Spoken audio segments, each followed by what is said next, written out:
Bridger Anderson qualified for the Super Bowl of Rodeo at Globe Life Stadium back in 2020, but December 7th will be the first time the Carrington, North Dakota steer wrestler backs in the box under the bright lights in the Thomas Mack in Las Vegas. With just shy of 86,001 for the year, the 25-year-old cowboy wrapped up the 2023 regular season in 14th place. Bridger, thanks for joining us. Thanks for having me. Now, every year on the road looks different, whether it be the horses you have on the trailer, who you're traveling with, how you entered, or even your own personal trials. How does this, your second NFR qualification, compare to your first? We know that the pandemic affected rodeo schedules and everything else that year, but you also hear that the second time tends to be harder because you feel the pressure to get back, or you know exactly how much it took to qualify that first time. Talk to me about that and how you're feeling now that the regular season's in the books and you're headed to Vegas. Yeah, the first time with the pandemic and everything was just a weird rodeo year. All the rodeos kind of got rearranged throughout the schedule, and it was tough. And then this year, actually, it took me 2 years of not making it to make it again. So I would definitely say it was tough to make it again. But we went to 80 rodeos, and we had a lot of problems with rigs breaking down. And we had 2 rigs going this year between 4 guys, and we had 8 horses on the road. And it was a lot, but at the end of the day, we got it done, and kind of got a little hairy there at the end. We used up the entire regular season, but it was good. And I'm excited to be going to Vegas and say we've made it twice now. It's no secret that Bulldoggers are a tight-knit group. You mentioned rigs going every different direction. Who did you travel with this year? So I traveled with Justin Schaefer, Tucker Allen, and Riley Westhaver. Riley and I had one rig, and Justin and Tucker had another rig, but we entered together, and Justin did most of the hazing most of the year, and Tucker did some, and Riley and I would dip off to a couple circuit rodeos. But yeah, it was the 4 of us, and just a pretty good set of guys. They're a great group. I'm always curious how traveling partners get ironed out. We all know a positive rig is important. Do you approach the guys you get along with and figure out horsepower from there? Do you look for people with the same year-end goals, whether it be circuit rodeo versus NFR, and hop in together? Or do you reach out to the guys with the horses that you know you can win on and organize, rigs and goals from there? You definitely need to have a positive environment, but horsepower goes a long ways too. Last year, my horse got hurt, and I jumped in with Justin and Tucker to finish out the year because I was winning pretty good on Justin's gray horse. And I've always been good friends with Tucker and got to be really good friends with Justin Schaefer and his family, and asked those guys if they had any room in the next year, see if I could jump in with them. And I was actually traveling with Riley last year and asked if he wanted to get in too because we had another spot. And he said, heck yeah. So we all get along really well. They're a great bunch of guys, and they all want to win. We had 8 horses going because Justin had 2 teams of really good horses. I had my team of horses, and Riley had his team of horses. So we're plenty long on horsepower, which isn't always the case, but worked out well for us. It's my understanding that horsepower has been kind of a speed bump in your journey the last couple of years, with Whiskers going down, having to hop on more than a handful of horses to get through last year, this year. Is there any sort of silver lining there, you think? You've rode Whiskers since high school. Did essentially getting forced to step off him and get on horses that you might not be as familiar with, does that improve your horsemanship long term, or better prepare you to jump on something, when your Old Faithful isn't available or the situation set up, et cetera, might not be best suit for them? Yeah, absolutely. It's big to be able to jump on different horses anytime if we're flying around. Or the very last rodeo I went to, they got me off the chopping block this year was in Edmonton, Alberta, and I hopped on a horse that I'd never rode before. The first time I hopped on him was riding into the box. And you'll know which horses that you'll get along with even just watching them. But to be versatile, to have that range and jump on different horses kind of helps your career and gives you another ability to step out there and make some different scheduling moves. Because if you can only win on your horse, it limits you. So are you back on Whiskers in December, or what are you going to ride? Yeah, the plan is to be back on Whiskers. Hopefully have Slim on the hay side, Justin riding Slim, hopefully have the whole team there. That's pretty cool that you get to go through all the ranks on the same horse. You have these dreams of going to Vegas when you're junior high school, college rodeo, and to have the same partner the whole way through. That's got to be pretty neat. Yeah, it's awesome. When I first got Whiskers, I think he was 7, and I made short round in Denver, Colorado, as a senior in high school on him, and I've been riding him ever since. He actually won Cheyenne before I bought him. But yeah, it's cool to have him the whole way and know all the ins and out of that horse. He's kind of a jock. You just kind of got to let him do his deal and try to just focus on your own part, and you get along with him pretty well. But it's awesome to be able to have him for the whole ride. And he's an '09 model, so he's 14 now. So as long as we can keep him healthy and feeling good, hopefully we'll have a few years left of him. We're seeing more and more big money opportunities during the regular season. How does that affect how you enter? I know there's a rodeo count in the back of your mind. You mentioned going to, was it 85 this year? But I've heard folks like Shane Hanshey only entering rodeos with no less than, say, 8,500 added. With the cost of going up and down the road, I would think that would almost have to be something you look at in today's game. But I also know that there's something to be said for winning your hometown rodeo or, being high call at Pendleton. Is it all about the money, or are there still those must hit rodeos every year? Oh, there are. And usually the must-hit rodeos usually have pretty good added money. But for us in the Bulldog, and it was 80 rodeos this year. And last year, I got down to the end of the year, and I was out of rodeos at Puyallup and Pendleton, and I ended up finishing 21st in the world or something. I was like 10,000 or something out of it. So I was looking at a few $10,000 added rodeos there at the end of the year that I could have hit if I had planned a little better. And so this year we did a little better job of not hitting so many $5,000 added rodeos and kind of keeping it a little higher. And I think we'll end up doing the same thing next year. But it's kind of a feel thing. It's out of however many rodeos there are throughout the year, to be able to pick and choose 80 of them that are going to help you find success and get to the national finals. It's a little tough to plan that out in October when you got to go all the way through next September. Depending on how you enter throughout the year, you might have to schedule differently. Like, say there's 20 rodeos you'd consider going to over the 4th of July, and you can only go to 11 of them or 7 of them, depending on how you get up.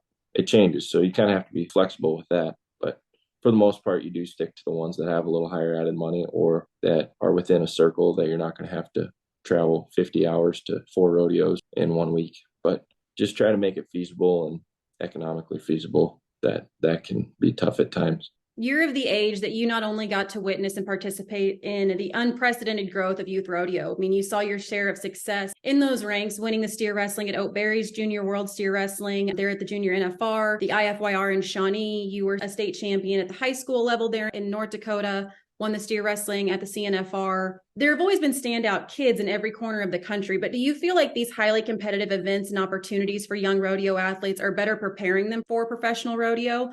Or do you think there's any negativity there, putting them in trying to advance their skills quicker than they might be physically or mentally ready for? What's your thoughts on that? I think they're definitely preparing us for success later down the road. I remember a lot of the guys that I went to college with and professionally rodeo with, the same guys that I remember competing with in 7th grade at the junior high national finals rodeo. It's cool to go through all those ranks and continue to progress all the way up into professional rodeo, and to be able to go down the road competing against those guys for a living and them being some of your best friends. It's pretty awesome. I do think it can be tough on parents, just going to all those rodeos and the payout for those rodeos being pretty minimal. Like, it's tough to pay for a tank of fuel on points. But I do feel that those competitions and the national competitions are what prepares you to compete on a national level later in life. I think it's great exposure for everybody. You won Redmond, Oregon this year, Weatherford, Texas, and really seemed to be on a hot streak out in California, winning Red Bluff, Auburn, and Sonoma. Is it safe to say that California run's your favorite, or do you have a favorite rodeo or region? It's probably the favorite now. Last year I went out there, and with how expensive everything is in California, I spent a couple weeks out there over that California run, and I didn't win really anything. And I came home and was broke for the summer, and it's like, all right, well, now we really got to get to winning. But this year I almost didn't enter the California run. Kind of like last year, I almost didn't enter Salinas, and then I talked to my traveling partners with 5 minutes left of it being open and on the books, and they're like, yeah, we want to go to Salinas, and I entered it. I ended up winning 12,000 out of there. So same with California this year. Kind of a last minute decision. I want to pile out of California this year. I guess I have to go back now because I think about every rodeo I entered, I was winning good at. I guess the winter rodeo run would be really fun for that to be the favorite. But at the same time, the favorite every year is the one that you do the best at, I guess. Do you have a favorite type of setup or format? Pendleton on the grass, Cheyenne, they're strapped out there. It's a Cowboys setup. The one headers, do you like more of an average rodeo? If you could have your ideal rodeo, what's it going to look like? I know what I prefer for what I actually like to do. Like, I like to go fast. I'm kind of known for breaking quite a few barriers over the past few years because I do like to go fast. I like fast starts and pull a barrier out and try to be short 3 or something. But it's kind of a joke throughout my traveling crew that looking at the past couple of years, the things that I like the least are when they're strapped out there and you have to run down going as fast as you possibly can. It's a train wreck and kind of a cowboy contest.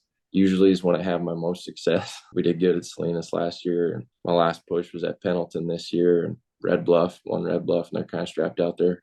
It's terrifying, but the Cowboy contest usually goes good for me, so I guess they kind of have to be the favorite now. What do you consider your biggest win? Maybe one or two rodeos that are still on your bucket list that you'd like to knock off before you hang it up. And what buckle do you wear? My biggest rodeo win probably would be Salinas. Like I said, I almost didn't enter it, and the way it's set up and how terrifying it is, I almost wrote it off. But now that I know we can have some success there, I'll be back there every year. Pendleton, the first time I ever entered there, I slid on the top of my head for 5 yards on the grass, and I had the worst wreck ever. After having a little success there this year, I guess now I kind of have to go back, and that'd be a cool one to win. I definitely want to win some of them winter rodeos. Houston would be amazing. Calgary, definitely a bucket list to win Calgary. San Antonio would be cool. I actually wear the very first rodeo I ever won, Dodge City Roundup. That's the buckle that I wear. It's got Budweiser on the buckle, and it's kind of neat when you're 19 years old and won a buckle that had Budweiser on it. It was kind of funny. I wore Santa Fe for most of the year this year, and then I switched it out for Dodge City there at the end, try to change a little luck. But I really like my Salinas buckle, but I've wore that twice and it's broke twice, and I'm kind of sick of fixing it. So You rodeoed for NFR steer wrestler Stockton Graves at Northwestern Oklahoma State in Alva. But tell me how you got to that point. Did you grow up in a rodeo family? Were there any other events, sports, hobbies, anything like that? Or has it been bulldogging from day one for you? actually, from about year 3, it was bulldogging. Mom asked me what I wanted to do when I grew up. I said I want to be a paleontologist during the day and a professional steer wrestler at night. I figured they'd find all the dinosaur bones by the time I could be a paleontologist. So I'd just go with the steer wrestling. But no, my parents, they both rodeoed. Mom team roped and breakaway roped, and dad team roped. And we grew up on a ranch, and we've always trained horses and all the things. And so, yeah, I just grew up wanting to steer wrestle, and I team roped and roped calves until I was big enough to steer wrestle. And then I just steer wrestled in college. I knew that's kind of what I wanted to run with as a professional, was steer wrestling. So I figured I wanted to find a place where in college I could get my butt kicked the best and try to find somewhere with a lot of competition. And at the time when I was in high school, there's a lot of really good guys going to Alva, like Jacob Edler, Lane Hurl, Cody Devers, JD Strux, and this list goes on. Mike McGinn, he was in there when I was in high school. Just wanted to go practice where those guys were going, and ended up actually college rodeoing for my freshman year with Cody Devers, and it was eye-opening because we had a lot of success in high school and kind of getting a situation in college where I was getting my butt kicked, and I was like, all right, here we go, time to get better. And then rodeoing with Stockton, there's no other place in college rodeo with that much endless knowledge of steer wrestling and how to rodeo and how to win. And I was really, really wanting to go rodeo with him. And then once I got down there, I actually got to go get in a rig with him. And that first year we just circuit rodeoed. And then the next few years after that, went hard. And I got to finals one year. And Stockton, he continues to have success. And every year he threatens to be done and I'm going to retire. And then every year he wins way too much of the winter rodeos that he has to go make the finals. And it's pretty awesome to see. But there's no way better to learn from in college. So I was really fortunate to go down there and learn from him and learn from the guys. So beyond Stockton and your teammates there in Alva, who are some of your other heroes, mentors, or, folks that were instrumental maybe back in North Dakota in getting you to this point in your steer wrestling career? Definitely my parents taught me a lot about horsemanship and roping and everything. And I think that goes a long ways in the steer wrestling. It's not make or break that you are a horseman, but I think it helps a lot. Tyler and Jackie Shaw actually got me into steer wrestling in Almont. And then Luke Branquino, Mom reached out to him when I was in high school and got to be good friends with him. And I flew down there and we had a little private lesson. And I've been friends with him ever since and learned a lot from him and kind of revamped my style back then. And took it back to Shaw's and we drilled on it. And then at the same time, always try to learn from everybody, I guess. When you get to the professional ranks, see what everybody else is doing and try to break it down, go practice at other people's houses and just try to take it all in. Knowing what you know now, seeing the success your entire career that you have, what's something that you would go back and tell your younger self just getting started, whether it's, a 3-year-old with dreams of being a paleontologist bulldogger or, someone going into college that's, looking to make that next step and wanting to make it as a professional steer wrestler? Just dive in, give it all that you have and work tirelessly at it and just stay at it. I don't know. It's an all or nothing kind of deal. And if you devote your entire livelihood to it, you'll reap rewards from it. The amount you put into it is what you're going to get out of it. If you fully dive into it, it'll work out. Definitely want to thank my family and my sponsors and my friends for helping me stay able to be able to go down the road. Without them, it wouldn't be possible. This rodeo deal, it takes entirely too many people for one person to have a little success. It's definitely takes a village. It's amazing how many hands can go into, like, even this year when we were broke down, how many people helped us out just to get to Reno or get to the next one. And it's crazy the amount of people that you need in your corner. And I feel like I have the best support system in the world. So I feel very fortunate.